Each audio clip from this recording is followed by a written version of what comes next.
everyone, and welcome to Books, the JKM Library's book recommendation show. I'm Jocelyn Codner, the Reference and Outreach Librarian. This is always one of our favorite times of the year because we get to release our recommended summer reading list. And our 2022 recommended summer reading list is now out for you to browse. Now keep in mind, this is just recommended reading, it's not a requirement. But these are books that we think are interesting or delightful, entertaining, or impactful in some way, and we think that you would get something out of it by picking one up. The JKM Library has these books in our collection, so you can always check them out through us, but you're welcome to hunt them down in any other way that is convenient to you. You can buy your own copy, you can use your local public library, whatever works. I'll include a link in the description to our 2022 summer reading list so that you can browse it at your own pace. But today, I'm going to highlight a few books from that list so you get an idea of the flavor of what we're working with here. Our list includes tons of different recommendations from all different genres, nonfiction and fiction, and I think there's enough variety on the list that anybody can find a title that interests them. All right, let's get to it. My first book today is The Joy of Sweat, The Strange Science of Perspiration by Sarah Everts. This nonfiction book dives deep into our sweat, why we sweat, what it says about our health,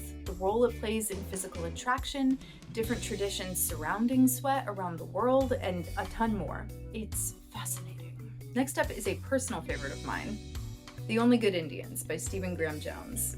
This indigenous literary horror novel follows a group of Blackfeet men as dark events from their past literally come back to haunt them. When they were younger, this group of men were responsible for an act that is both shameful and taboo in their traditions, as well as full-on illegal. But nature never forgets. And eventually, these men find themselves hunted by a mythical creature that is quite well known in indigenous cultures. I don't want to give too much away because that's kind of the joy of reading the book, but this book blew my mind when I read it. It's unlike anything I'd ever read before. Stephen Graham Jones is himself Blackfeet, so The Only Good Indians is full of love and appreciation for his people and culture, especially Native American women. But don't get me wrong, it's still a horror novel with plenty of gore and creepy moments, so keep that in mind. That's The Only Good Indians by Stephen Graham Jones.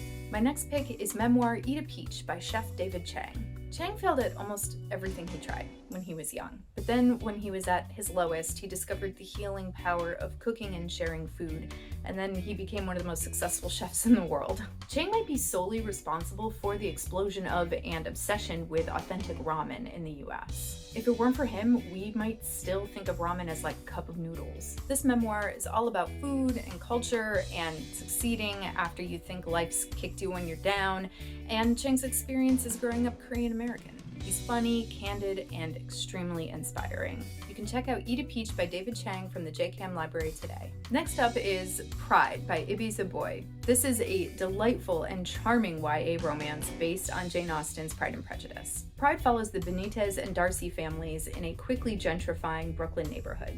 We've got Zuri Benitez, who's lived in this neighborhood with her big family her whole life, and then Darius Darcy, who moves in with his wealthy family across the street. And if you've read Pride and Prejudice, you kinda know where this is going. This modernization of a classic focuses on classism and gentrification as Zuri and Darius try to navigate each other and their rapidly changing lives. Pride is a really entertaining and fun read, but it's also really relevant and has a lot of important things to say. You can check it out from the JKM Library today. And last but not least is Pulitzer Prize winner On Juneteenth by Annette Gordon-Reed. This unique blend of nonfiction, public history, and memoir chronicles the country's history and journey towards full emancipation for enslaved Africans and African Americans. It also helps provide much needed context for the Juneteenth holiday that many of us now have off from work and celebrate with our communities. If you are someone who has not grown up celebrating Juneteenth or even knowing about Juneteenth until recently,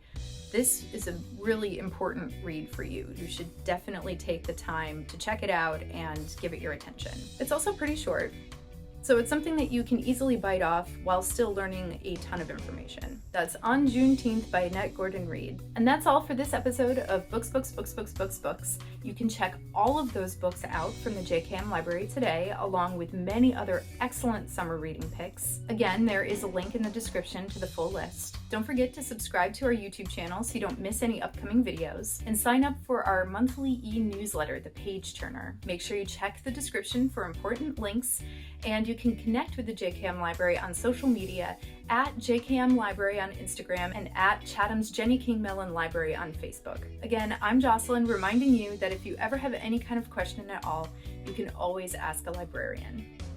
Happy reading.